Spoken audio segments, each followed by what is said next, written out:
আসসালামু আলাইকুম ভিউয়ার্স, আশা করি সবাই ভালো আছেন। সবাই আমার ভিডিওটি ধৈর্য সহকারে সম্পূর্ণ ভিডিও দেখবেন এবং আপনাদের মূল্যবান মতামত কমেন্টে জানাবেন। বরাবরের মতো চলে এসেছি নতুন একটি ভিডিও নিয়ে।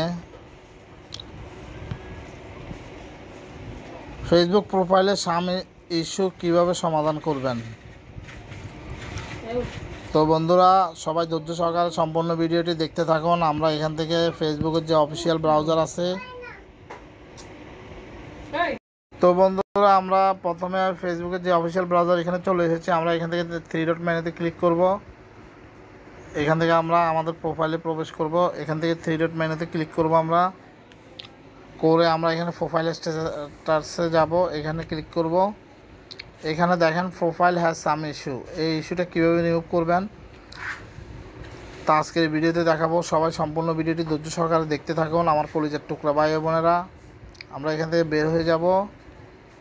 বের হয়ে আমরা স্ক্রল করে নিচের দিকে যাব। এখানে হেল্প অ্যান্ড সাপোর্ট নামে একটি অপশন আছে, আমরা এখানে ক্লিক করব।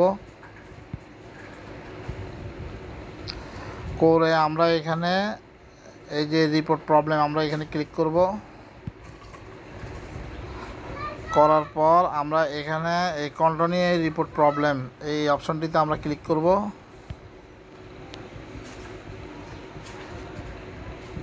কিছুক্ষণ ওয়েট করবেন। ওয়েট করলে কিন্তু আপনার একটি ইন্টারফেস চলে আসবে। সবাই ধৈর্য সহকারে সম্পূর্ণ ভিডিওটি দেখতে থাকুন।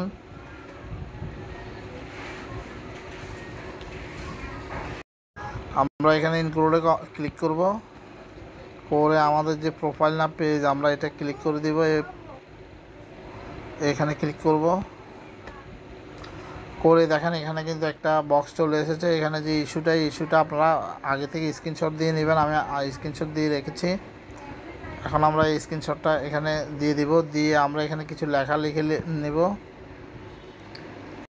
তো বন্ধুরা, এটা লেখাটা আমি কিন্তু আমার পিন কমেন্টে দিয়ে দিব অথবা ডেসক্রিপশন বক্সে থাকবে, আপনারা ওখান থেকে দেখে দেখে লিখে নেবেন। আমরা এখান থেকে আমাদের এই যে প্রোফাইল লিঙ্ক সহ আমরা এটা কপি করে নিয়েছি। এখন আমরা সেম আবার আগের এখানে যাব, গিয়ে এটা পেস্ট করে দিয়ে দিব। দেখেন আমার লেখাটা কিন্তু চলে এসেছে।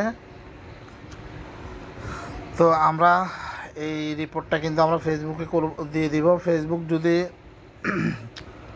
এই বিষয়টা দেখবে, আমার প্রোফাইলে সব কিছু দেখবে, দেখার পর তারা কিন্তু এই প্রবলেমটা সলভ করে দিবে।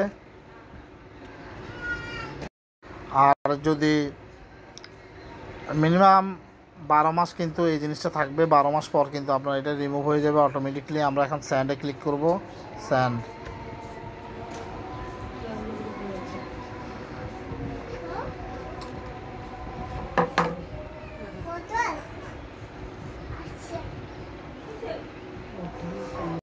তো বন্ধুরা, আশা করি বুঝতেছেন। কেউ যদি কোনো কিছু না বুঝে থাকেন তাহলে আমাকে কমেন্টে জানাবেন। আজকের মতো এখানে বিদায় নিচ্ছি। সবাই ভালো থাকবেন, সুস্থ থাকবেন। আল্লাহ হাফেজ।